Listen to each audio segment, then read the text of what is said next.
بسم اللہ الرحمن الرحیم۔ السلام علیکم ورحمۃ اللہ وبرکاتہ۔ سامعین، آج ہم آپ کے ساتھ شیئر کریں گے ایک ایسے شخص کا واقعہ جس نے قرآن پاک کی بے حرمتی کی اور اللہ تبارک و تعالیٰ نے اس پر ایسا قہر اور ایسا عذاب نازل فرمایا کہ جسے دیکھ کر کافروں نے بھی کلمہ پڑھ کر مسلمان ہو گئے۔ سامعین، اس واقعے کو پورا جاننے کے لیے ویڈیو کو آخر تک ضرور دیکھیے گا اور کمنٹ سیشن میں استغفر اللہ ضرور لکھیے گا۔ سامعین، یہ واقعہ ایک گاؤں سے شروع ہوتا ہے کہ ایک گاؤں میں فضل بخش کے نام سے ایک آدمی رہتا تھا جس کا ماں باپ بہن بھائی اولاد شادی کچھ بھی نہ تھی۔ وہ ایک مسجد میں رہا کرتا تھا اور صبح و شام مسجد کی صفائی کرتا تھا، اور مسجد میں رہنے کی وجہ سے وہ 5 وقت با جماعت نماز ادا کیا کرتا تھا، اور جب مسجد میں لوگ نماز پڑھنے کے لیے آتے تو کوئی نہ کوئی اس کے لیے کھانا لے آیا کرتا تھا جس سے اس کا گزر بسر ہو جایا کرتا تھا۔ اور جب وہ نماز سے فارغ ہوتا تو قرآن پاک پڑھنے بیٹھ جایا کرتا تھا۔ ایک مرتبہ امام مسجد نے اس فضل بخش سے کہا کہ تم شادی کیوں نہیں کر لیتے تاکہ تمہارا گھر بس جائے اور تم اپنی زندگی میں خوشحال زندگی گزارو۔ تو وہ کہنے لگا، مولوی صاحب، آپ جانتے ہیں کہ میں ایک غریب نادار شخص ہوں۔ بھلا کون شخص مجھے بیٹی دے گا کہ میرا نہ کوئی گھر ہے نہ میرا ٹھکانہ ہے، میں تو خود بھی مسجد میں رہتا ہوں اور لوگوں کا دیا ہوا کھاتا ہوں۔ تو امام مسجد نے کہا، تم اس بات کی فکر نہ کرو، میرے دور رشتہ داروں میں ایک طلاق یافتہ لڑکی ہے، میں چاہتا ہوں کہ تمہارا اس سے نکاح کروا دوں۔ تو وہ شخص فضل بخش کہنے لگا کہ اگر کوئی لڑکی مجھ سے شادی کے لیے رضامند ہو جائے تو مجھے کوئی اعتراض نہیں ہے۔ تو امام مسجد نے اس فضل بخش سے کہا کہ تم اپنے لیے کوئی کرائے کا گھر تلاش کرو۔ تو فضل بخش نے کہا، مولوی صاحب، میں کماتا نہیں ہوں تو میں گھر کا کرایہ کیسے ادا کروں گا اور اپنا گھر ہستی کیسے چلاؤں گا؟ تو امام مسجد نے اس سے کہا کہ بس تم کرائے کا گھر تلاش کرو، آگے کی ذمہ داری میری ہے۔ اور پھر مسجد میں اعلان کر دیا کہ جو کوئی اللہ تبارک و تعالیٰ کی راہ میں کچھ دینا چاہتا ہے تو وہ مسجد میں آ کر دے جائے، چاہے وہ گھر کا ضروری سامان ہی کیوں نہ ہو، برتن، جوتے، کپڑا، فرنیچر، ساز و سامان، کچھ بھی جو کوئی اللہ کی راہ میں دینا چاہتا ہے وہ آ کر مسجد میں دے جائے۔ جب اعلان سنا تو بہت سے لوگوں نے اللہ کی راہ میں گھر کا سامان جا کر مسجد میں رکھ دیا، اور پھر کرائے کا گھر تلاش کر کے وہ سامان گھر میں شفٹ کر دیا گیا۔ اور پھر امام مسجد نے فضل بخش کو بتایا کہ جمعہ والے دن تمہارا نکاح ہو جائے گا۔ اور پھر جمعہ کا دن آیا تو فضل بخش کا نکاح اس مولوی صاحب نے اس لڑکی سے پڑھوا دیا۔ وہ لڑکی انتہائی صابر شاکر تھی، اللہ تبارک و تعالیٰ کی نیک بندی تھی، اس کی عبادت کیا کرتی تھی۔ جب فضل بخش نے اپنی بیوی کو دیکھا اور اس کی صفات دیکھیں تو بہت خوش ہوا۔ اب اس شخص نے مسجد میں رہنا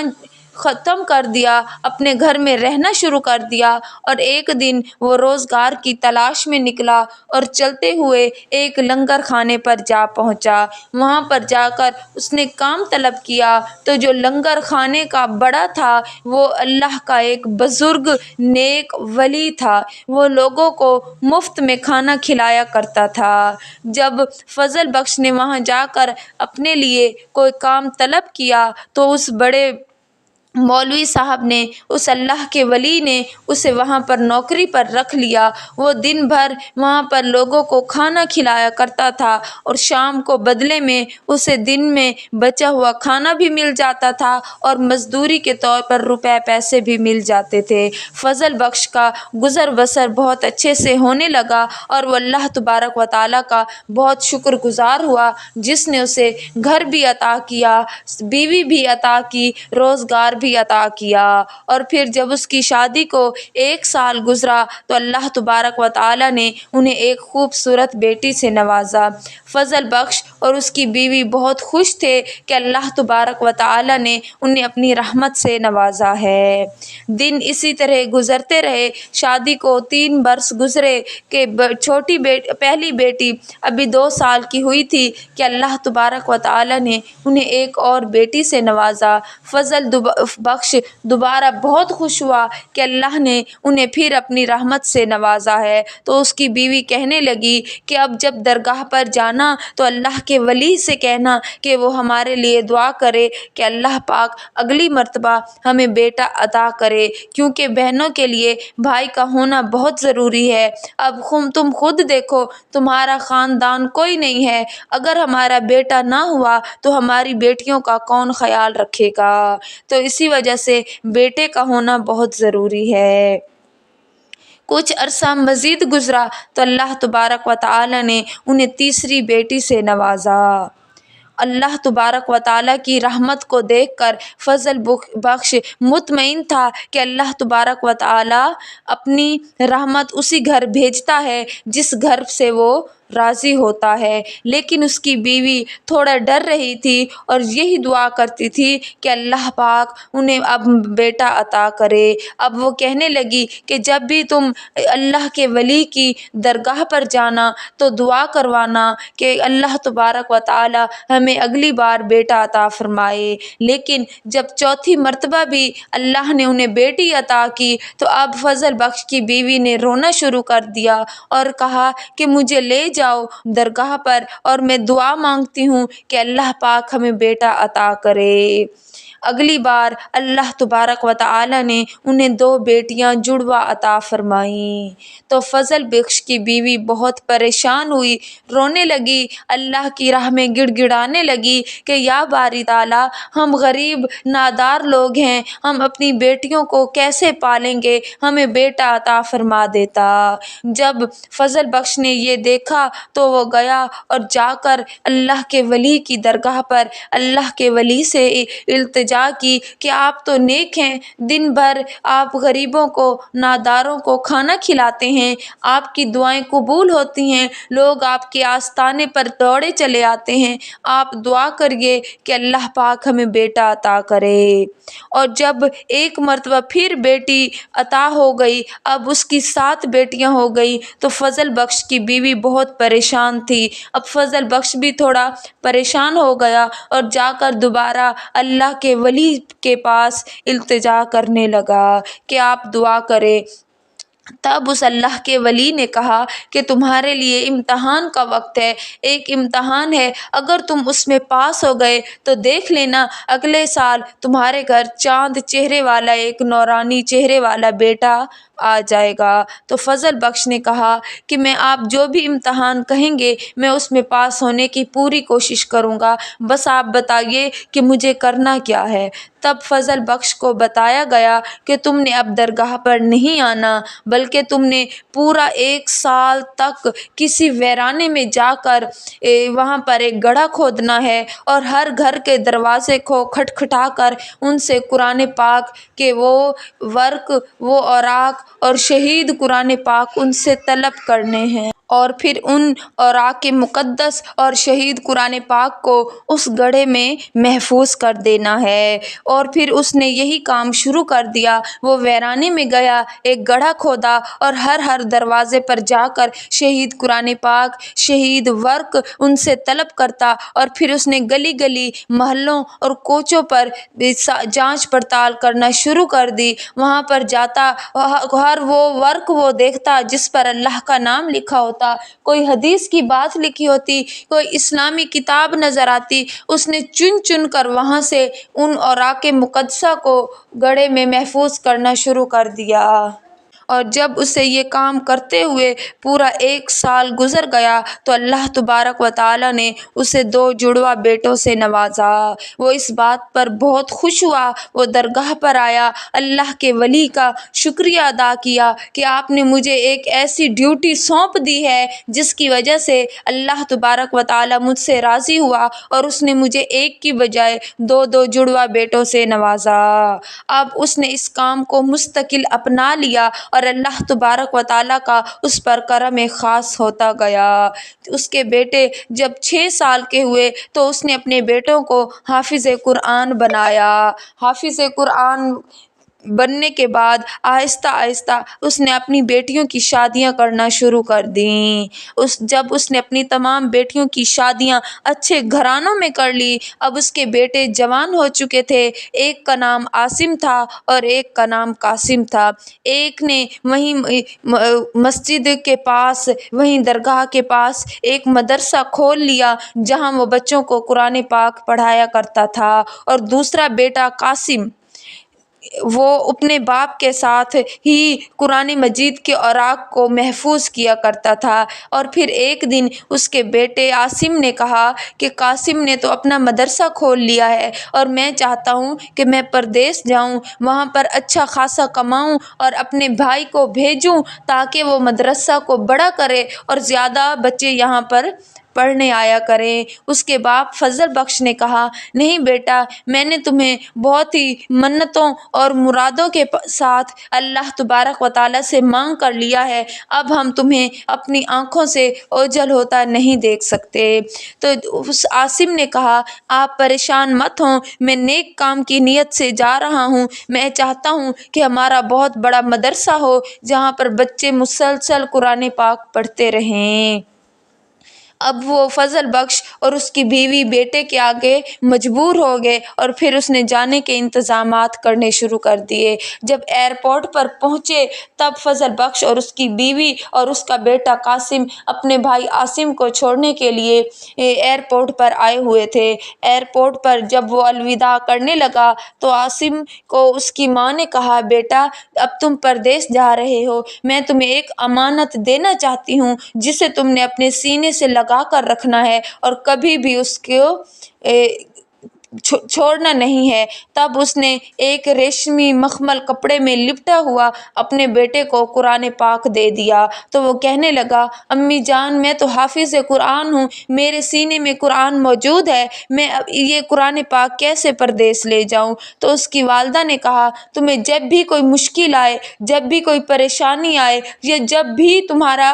فری وقت ہو، تم نے مسلسل قرآن پاک دیکھ کر پڑھتے رہنا ہے، تم نے ہر حال میں اس قرآن پاک کو اپنے ساتھ رکھنا ہے اور اس کی حفاظت کرنی ہے۔ ویسے تو اللہ تبارک و تعالی نے اپنے قرآن پاک کی حفاظت کا خود ذمہ لیا ہے، لیکن جہاں جہاں جیسے تمہارے بابا جان اور تم یہاں پر قرآن مقدسہ کے اوراق کی حفاظت کرتے تھے، بے حرمتی سے بچاتے ہوئے انہیں ایک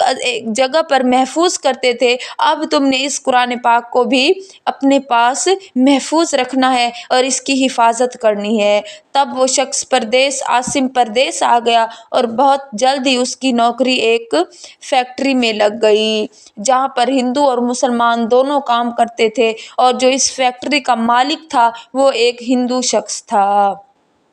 اس کی نظر میں صرف کام ہی بہت اہمیت رکھتا تھا، اس کے علاوہ اسے کسی چیز سے کوئی غرض نہ ہوتی تھی۔ اس فیکٹری میں دن اور رات 2 شفٹ میں کام کیا جاتا تھا۔ جو لوگ وہاں پر رات کے ٹائم 12 گھنٹے ڈیوٹی دیتے تھے وہ دن کے ٹائم ریسٹ کرتے تھے، اور جو لڑکے یا جو لوگ دن کے 12 گھنٹے ڈیوٹی کرتے تھے وہ رات کے ٹائم ریسٹ کرتے تھے۔ اب عاصم جن لوگوں کے ساتھ گیا تھا وہ اور عاصم سب وہاں پر کام کرنے لگ گئے تھے۔ وہ رات کے وقت ریسٹ کرتے تھے اور صبح سے شام تک 12 گھنٹے ڈیوٹی کیا کرتے تھے۔ اب وہاں پر عاصم کی روٹین یہ تھی کہ وہ صبح معمول سے پہلے 1 گھنٹہ پہلے اٹھ جاتا تھا، تہجد کی نماز بھی پڑھتا، پھر صبح کی نماز کے بعد قرآن مجید کی تلاوت کرنی شروع کر دیتا۔ وہ جب قرآن پاک کھول کر پڑھنے بیٹھتا تو اس کی آواز پہلے ہی خوبصورت تھی، وہ حافظ قرآن تھا،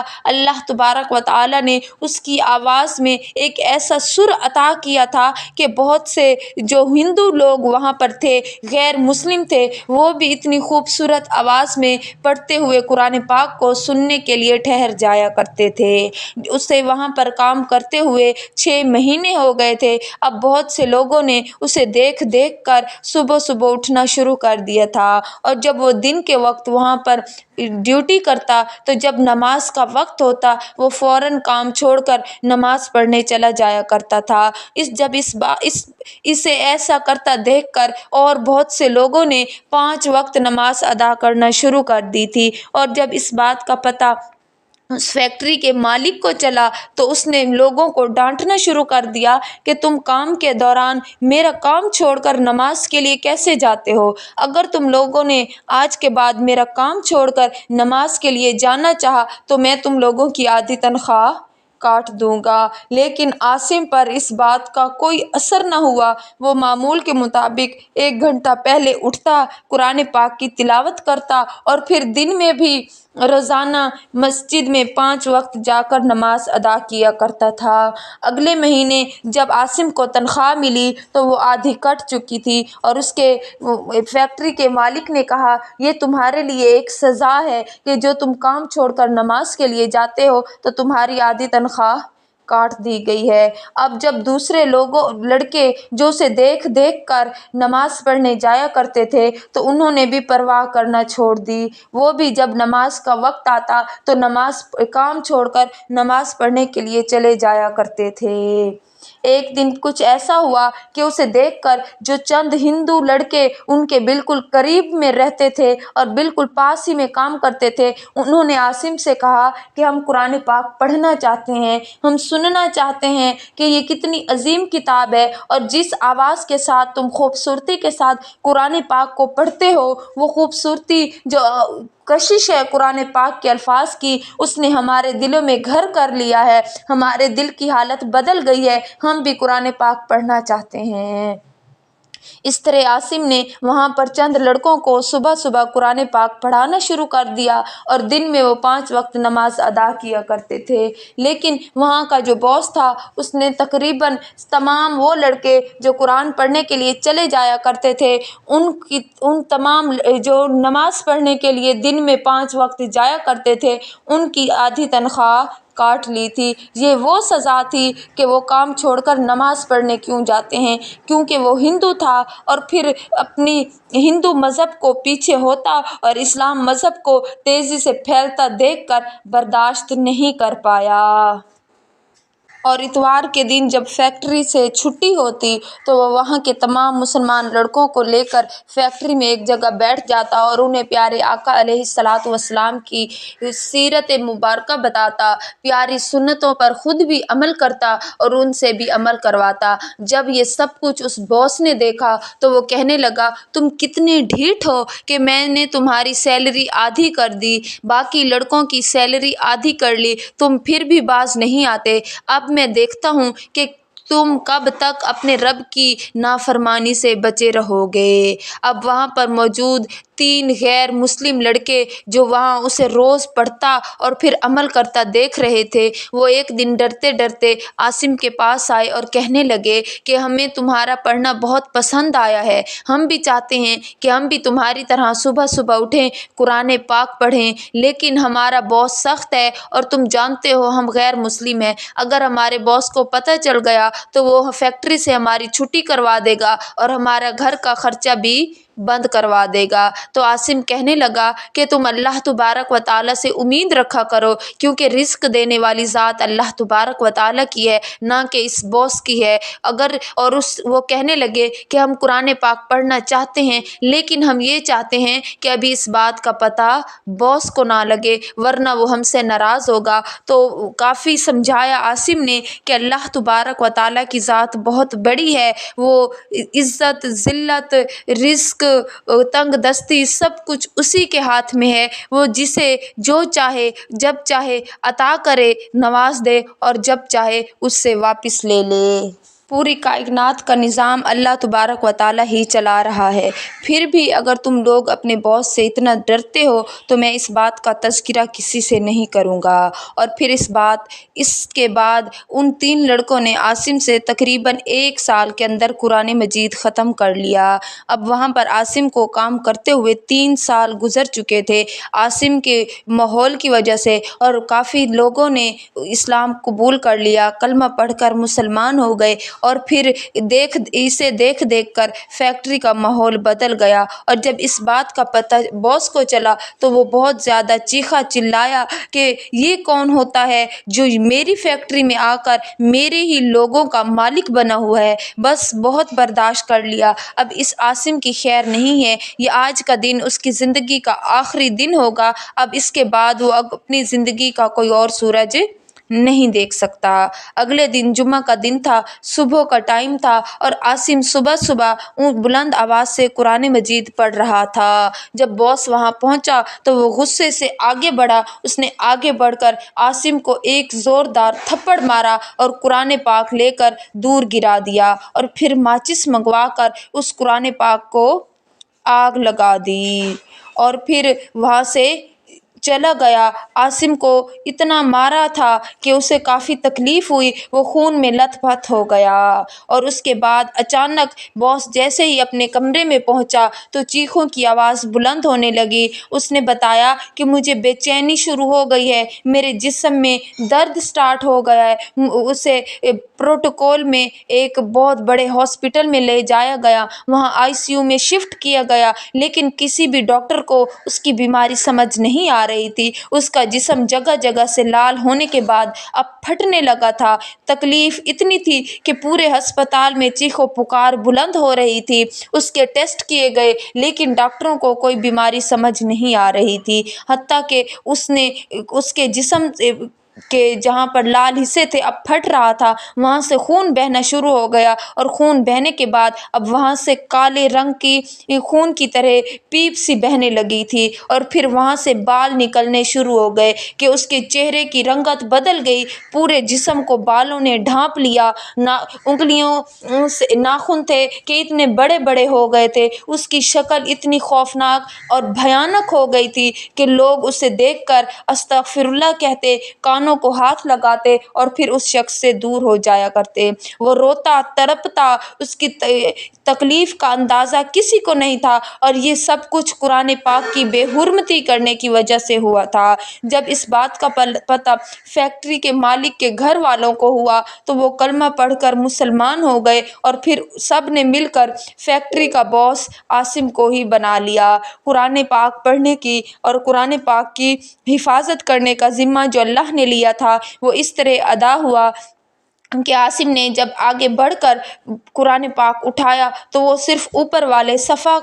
جو باہر والا گتا تھا اس سے آگ لگی تھی، اندر سے قرآن پاک محفوظ تھا۔ سچ فرمایا ہے اللہ تبارک و تعالیٰ نے کہ میں نے اپنے قرآن پاک کی حفاظت کا خود ذمہ لیا ہے، اور جس کی حفاظت کا ذمہ خود اللہ تبارک و تعالیٰ لے تو اسے آنچ بھی کیسے آ سکتی ہے۔ اور عبرتناک انجام ہوا اس باس کا جس نے قرآن پاک کی بے حرمتی کی، اسے ایسا عذاب دردناک دیا گیا کہ وہ چیخ و پکار کرتا، نہ اسے موت آتی، اس کی شکل بگڑ گئی تھی۔ اللہ تبارک و تعالیٰ نے اسے دنیا کے لیے عبرتناک انجام تک پہنچا دیا تھا۔